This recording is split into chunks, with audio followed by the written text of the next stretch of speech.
vous pensiez que les savants du hadith étaient tous unanimes, tous d'accord dans Mustalah wal Hadith. Vous pensiez peut-être qu'il n'y avait pas eu de divergence entre les savants, que ce soit les savants qu'on appelle Mutaqaddimun, Mutaakhirun. Vous pensiez peut-être qu'il n'y avait qu'une seule façon de voir les choses dans ce domaine qui est Usul al-Hadith. Ceci est faux. Alhamdulillah, wa salatu wa salam ala rasulillah wa ala alihi wa ashabihi wa man tabi'a hudah. Voici une épître qui est courte en termes de quantité, mais vraiment excellente en termes de qualité.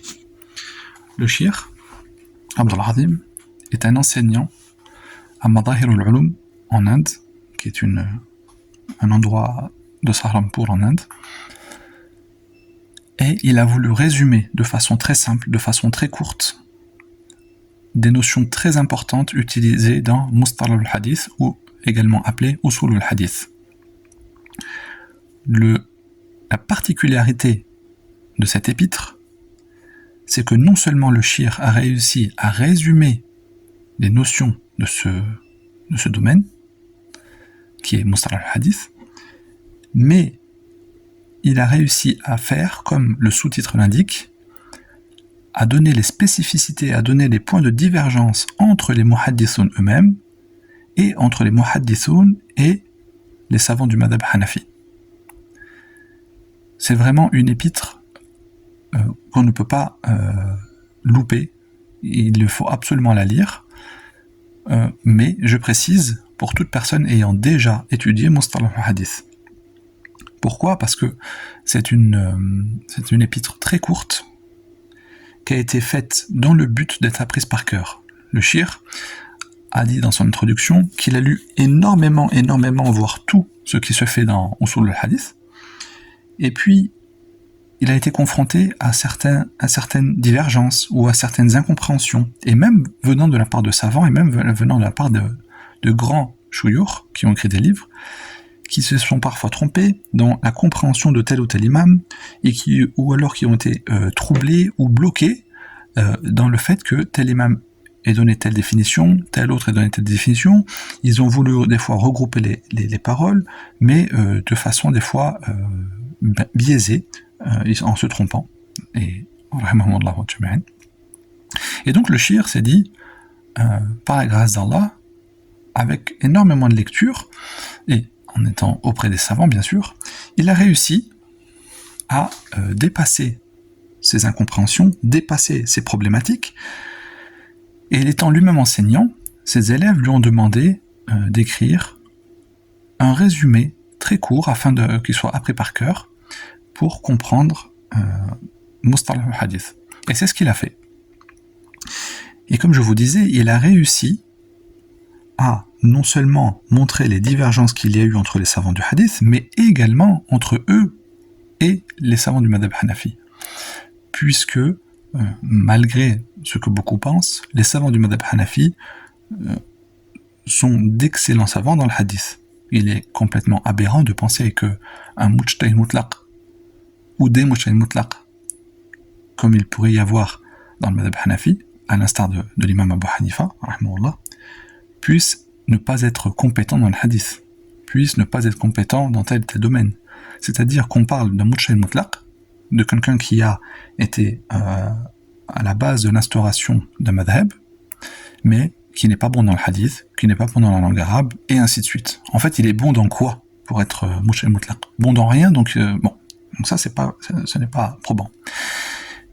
Mais leur façon de concevoir, par exemple, usul al-fiqh ou mustalah al-hadith est différent, comme on peut y trouver des divergences entre les différents madhahib.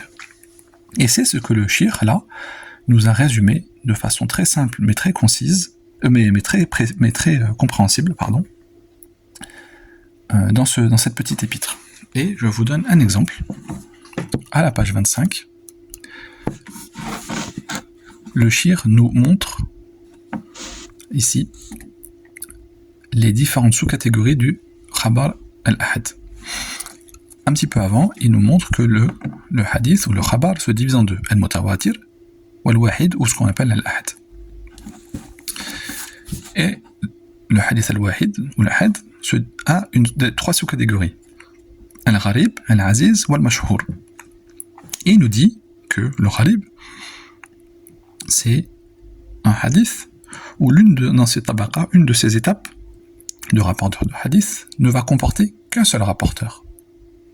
Et c'est ce qu'on appelle al-gharib. Si cette étape comporte 2 ou 3 rapporteurs, on l'appellera alors al-aziz. Et si cette étape, dans une de ces étapes, au minimum comporte 4 rapporteurs ou plus, alors on appellera celui-ci al-mashhour. Et si toutes les étapes dépassent ce nombre-là, alors et qu'il dépasse vraiment, on l'appellera al-hadith al-mutawatir. Et là, on voit que le mashhour, le shir a fait une petite annotation. Et il dit dans la notation que ce qu'il dit là, en réalité, comme il le disait en haut, que c'est la parole d'Ibn Mandah. Et cette parole d'Ibn Mandah a été rapportée, a été choisie non seulement par Ibn Mandah, mais par Mohammed ibn Tahir al-Maqdisi, par Ibn Salah, que l'on connaît pour sa muqaddima dans Mustalah al-Hadith, par l'imam al-Nawawi, par Ibn Daqiq al-Eid, par Ibn Sayyid al-Nas, par Ibn Kathir, par al-Iraqi, et autres. Donc on voit des grands noms. Ceci est ce que ces grands noms ont choisi. Et il nous dit que ceci a été dit par l'imam al-Haramain al-Jawayni, par l'imam al-Razi, al-Ghazali, al-Amidi, Ibn al-Hajib, al-Sa'ati et autres. Que le mashhour, donc le hadith wahid ou l'ahad mashhour, le minimum de rapporteurs est 4. Alors que Ibn Hajar al-Asqalani a dit que c'était 3 ou plus, et non pas 4 ou plus. Et que l'Aziz, c'était 2, et non pas 2 ou 3. Mais le shir dit qu'il n'a pas vu de prédécesseur à ce qu'a dit l'imam Ibn Hajar, en dehors de As-Subki, et il cite sa parole. Et on voit que c'est intéressant de voir que, en général, on débute tous par al-Bayquniya, et on débute tous par Nurbat al-Fikr, et on voit souvent cette définition qui est citée par Ibn Hajar al-Asqalani. Et on voit en réalité que ce n'est pas la seule, et peut-être même que ce n'est pas la plus forte, si on peut dire ainsi. Mais non seulement après avoir cité cette divergence, il va plus loin, et il explique qu'est-ce que le hadith mashhour, cette fois-ci, chez les Ahnaf, dans le madhab d'Abu Hanifa. Il nous dit ما كان من الآحاد في القرن الأول ثم صار متواترا من القرن الثاني أو الثالث. C'est ce qui est un hadith ahad ou wahid dans le premier siècle, puis qui est devenu mutawatir dans le deuxième ou le troisième siècle. Et on voit ainsi que le hadith ahad chez les Ahnaf est différent de celui que l'on trouve chez les muhaddithun. Le shir continue ensuite et nous donne la définition du khabar al-wahid ou al-ahad, toujours chez les Ahnaf. Et il conclut en disant que chez les Hanafi, il y a 3 divisions: mutawatir, mashhour et ahad. Et chez les muhaddithun, il n'y en a que 2, mutawatir et wahid ou ahad. Et que ce wahid a des sous-catégories. Donc on voit les divergences entre les savants du hadith et eux-mêmes, et les savants du hadith et les savants du madhab hanafi. C'est vraiment une petite risala, vraiment je dirais presque indispensable pour se remémorer, pour dépasser ce que l'on a appris, tout en étant très accessible pour la personne qui a déjà étudié un minimum mustalah al-hadith. هذا والله أعلم وصلى الله وسلم على نبينا محمد. معنا نهج حياة جئنا تبصرة عن كل ضلال أعددنا بضع رسالات تحمل نورا للأجيال. معنا نهج حياة جئنا تبصرة عن كل ضلال أعددنا بضع رسالات تحمل نورا للأجيال.